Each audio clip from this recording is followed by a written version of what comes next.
दोस्तों आज के समय में कंस्ट्रक्शन कॉस्ट बहुत बढ़ गई है। पहले का समय था कि आपका 1000 या फिर 1100 रुपए पर स्क्वायर फीट तक भी अच्छा घर बनकर तैयार हो जाया करता था, लेकिन आज ऐसी परिस्थिति नहीं रही। आज के समय में कई जगह पर 1500, 1700, 1800 रुपए पर स्क्वायर फीट तक की कॉस्ट आ रही है।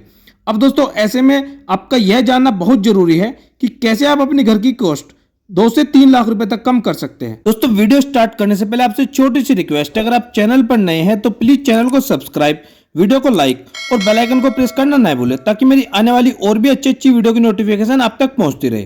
तो चलिए दोस्तों ज्यादा देर न करते हुए चलते हमारे मेन टॉपिक की ओर। साथियों हमारी कंस्ट्रक्शन कॉस्ट 2 चीजों पर डिपेंड करती है। एक होता है आपका मटेरियल कॉस्ट, दूसरा लेबर कॉस्ट। साथियों मटेरियल कॉस्ट हमारा टोटल कंस्ट्रक्शन कॉस्ट का 70% रहता है, वहीं लेबर कॉस्ट हमारा 30% रहता है। 1000 स्क्वायर फीट में कोई घर है और उसमें आपका 1800 रुपए पर स्क्वायर फीट के हिसाब से लगभग 18 लाख रुपए लगा, तो उसमें आपका जो मटेरियल कॉस्ट होगा वह होगा 70% यानी कि 12,60,000 रुपए। वहीं लेबर कॉस्ट आपका रहेगा 30% यानी कि 5,40,000 रुपए। अब दोस्तों लेबर खर्च में आपका सभी तरह की लेबर इंक्लूड हो जाती है, जैसे आपका इलेक्ट्रीशियन, टाइल मेसन या फिर आपका प्लम्बर या लेबर या फिर मेसन, यह सभी तरह की लेबर मिलाकर ये आपका लेबर कॉस्ट बन जाता है। साथियों चाहे आप घर बनाने का काम विद मटेरियल दे या फिर लेबर रेट पर, तो आपको कॉन्ट्रैक्टर से यह सब पहले ही तय कर लेना है कि आप कॉन्ट्रैक्टर का टोटल पेमेंट प्लॉट साइज के हिसाब से बनाएंगे या फिर टोटल स्लैब मेजरमेंट करके। अब अगर आपका सिर्फ प्लॉट के एरिया के हिसाब से तय हुआ है तो ठीक है, लेकिन अगर स्लैब एरिया के हिसाब से तय हुआ है तो अक्सर कर ज्यादातर कॉन्ट्रैक्टर आपको बोलेंगे कि सर छत में छज्जा 4 या 5 फीट का दे दीजिए। वह इसलिए ताकि कॉन्ट्रैक्टर का स्लैब एरिया बढ़ जाए। वह कैसे, मान लीजिए आपने 250 रुपए पर स्क्वायर फीट के हिसाब से लेबर रेट के हिसाब से उसको कॉन्ट्रैक्ट दिया है, तो कॉन्ट्रैक्टर आपसे बोलकर 4 या 5 फीट का छज्जा अगर बढ़वा ले तो कॉन्ट्रैक्टर का लगभग 100 स्क्वायर फीट तक एरिया बढ़ जाता है। बहुत सारे केसेस में तो यह एरिया 200 स्क्वायर फीट तक भी बढ़ जाता है। लेकिन आप मान लीजिए अगर कॉन्ट्रैक्टर का एरिया सिर्फ 100 स्क्वायर फीट ही बड़ा है तो, और लेबर रेट आपका 250 रुपए पर स्क्वायर फीट है, तो यहां पर बढ़े हुए एरिया से रेट को अगर मल्टीप्लाई करते हैं तो इसमें आपका आएगा 25,000 रुपए, यानी कि आपका 25,000 रुपए एक्स्ट्रा जाएगा कॉन्ट्रैक्टर पर।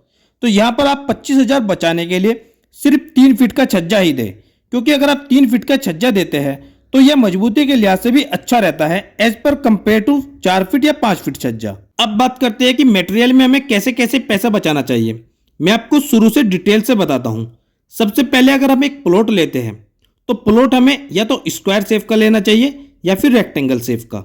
इसमें हमारा खर्च थोड़ा कम हो जाता है, क्योंकि ऐसे प्लॉट में हमें घर के रूम, टॉयलेट, बाथरूम या फिर किचन वगैरह इन सभी का एक शेप दे सकते हैं, जिसमें हमारा घर प्रॉपर अच्छे से बन जाता है, वह भी सिंपल प्रोसीजर के साथ। लेकिन अगर हमारा थोड़ा टेढ़ा मेढ़ा प्लॉट है तो उसमें हमें दिक्कतों का सामना करना पड़ता है और खर्च भी बढ़ जाता है। तो आपको ध्यान रखना है कि आपका प्लॉट सिंपल शेप का हो, रेक्टेंगल या फिर स्क्वायर शेप का हो। अब दोस्तों इसी में एक बात और निकल कर आती है कि लोग क्या करते हैं कि ना तो किसी आर्किटेक्ट और ना ही किसी सिविल इंजीनियर को हायर करते हैं। अब जब भी आपको घर की कंस्ट्रक्शन करानी है तो उसमें हमारा खर्च अप्रोक्सीमेटली 20 से 30,000 रुपए तक आता है।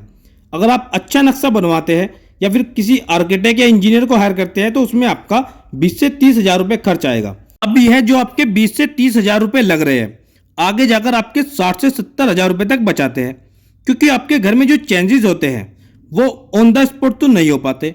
अगर आप ड्राइंग पहले से बनवा कर नहीं रखते तो बाद में आपको सोच आती है कि यार यहाँ पर तो बाथरूम नहीं होना चाहिए, या फिर किचन का साइज कम हो गया, या किचन का साइज ज्यादा हो गया, या फिर किचन की लोकेशन यहाँ नहीं होनी चाहिए, या फिर मेरा बेडरूम का साइज कम हो गया। तो यह सभी बाद में आपको फिर चेंजेस करने पड़ते हैं, और इसमें आपके 60 से 70 या 80,000 रुपए तक तो ऐसे लग जाते हैं कि पता तक नहीं चलता। इसीलिए मैं पहले से ही बोलता हूं कि घर बनाने से पहले आप घर का प्लान बनाकर रखें, ताकि अगर आपको प्लान में कोई चेंजेस करने हैं तो आप पहले ही करवा लें। अब बात करते हैं घर की दीवारों की। तो साथियों ध्यान रखें कि घर की सभी बाहरी दीवारें 9 इंच मोटाई की रखें और अंदर की सभी दीवारें 5 इंच की दे सकते हो, क्योंकि हम फ्रेम स्ट्रक्चर में घर को बना रहे हैं। यह कोई लोड बेरिंग स्ट्रक्चर तो नहीं है जिस पर सारा लोड दीवारों पर आएगा। यह फ्रेम स्ट्रक्चर है जहां पर सारा लोड आपके कॉलम या बीम के थ्रू नीचे फुटिंग या फाउंडेशन तक जाएगा। इसलिए आप सभी बाहरी दीवारें 9 इंच मोटाई की रखें और इनर की सभी दीवारें 5 इंच मोटाई की दे सकते हैं। अब नेक्स्ट है दोस्तों, मान लीजिए कि आपको 1000 या फिर 1200 स्क्वायर फीट में कंस्ट्रक्शन करानी है, तो मैं आपको सजेस्ट करूंगा कि आप डुप्लेक्स के साथ जाइए। मतलब आप 2 मंजिला घर बनाइए। इसमें क्या होगा कि आपका फाउंडेशन का बहुत सारा खर्च बच जाएगा। मतलब आप ग्राउंड फ्लोर पर 600 स्क्वायर फीट कंस्ट्रक्शन कीजिए और ऐसे ही आप फर्स्ट फ्लोर पर 600 स्क्वायर फीट का कंस्ट्रक्शन करें, तो इसमें आपका हो जाएगा 1200 स्क्वायर फीट। आपका इसमें नीचे फाउंडेशन का बहुत सारा खर्च बच जाएगा।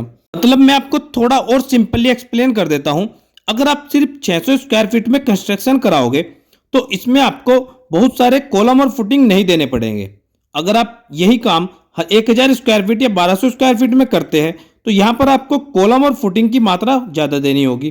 तो इसलिए आप 600 स्क्वायर फीट में कंस्ट्रक्शन कराओ और फिर आप डुप्लेक्स के साथ जाइए और 600 स्क्वायर फीट आप फर्स्ट फ्लोर पर कर सकते हो।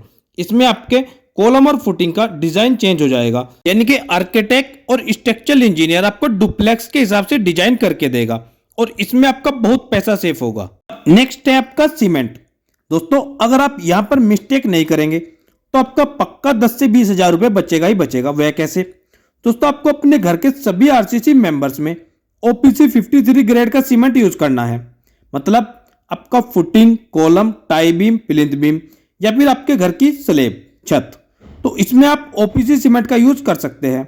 वहीं अगर आप ब्रिकवर्क की बात करें या फिर प्लास्टर की, तो इसमें आप पीपीसी सीमेंट का इस्तेमाल करें, क्योंकि पीपीसी का रेट पर बैग ओपीसी के मुकाबले 20 से 30 रुपए कम होता है। तो अगर आप आरसीसी मेंबर्स के लिए ओपीसी 53 ग्रेड का सीमेंट यूज करते हैं और आप चिनाई, प्लास्टर या फिर फ्लोरिंग के लिए आप पीपीसी सीमेंट का यूज करते हैं, तो इसमें आपके पक्का 10 से 20 हजार रुपए बचेंगे ही बचेंगे। अब बात करते हैं कि आपको अपने घर में वुडन फ्रेम लगाना चाहिए या फिर एमएस फ्रेम।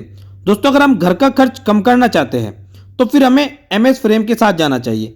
इसमें आपका आधा खर्च आएगा as per compare to wooden frame. मतलब आपका डोर और विंडो का जो फ्रेम है उसमें अगर आपका 1 लाख रुपए तक लग रहा है वुडन फ्रेम में, तो एमएस फ्रेम में आपका 50 से 60 हजार रुपए में कंप्लीट हो जाएगा। अब बात करते हैं फ्लोरिंग की। तो दोस्तों आपको फ्लोरिंग में टाइल्स के साथ जाना चाहिए। आजकल मार्केट में टाइल्स के इतने अच्छे अच्छे डिजाइन आ गए हैं तो देखने में भी बहुत खूबसूरत लगते हैं। साथ ही आपका बहुत पैसा भी सेव होगा अगर कंपेयर करें मार्बल से। तो मैं आपको सजेस्ट करूंगा कि आप फ्लोरिंग में टाइल्स का यूज करें। नेक्स्ट और मोस्ट इंपोर्टेंट है स्टील। दोस्तों अगर आप नया घर बना रहे हैं और आपको घर का खर्च कम करना है तो मैं आपको सजेस्ट करूंगा कि आप किसी भी लोकल कंपनी के साथ जाइए। इसमें आपको टीएमटी में FE 500 SD बार का यूज करना है। आप बड़ी कंपनी के पीछे मत जाइए, जैसे टाटा, जिंदल, पैंथर या विजाक। आप अगर इनके पीछे जाते हैं तो यह स्टील आपको थोड़ा महंगा पड़ता है।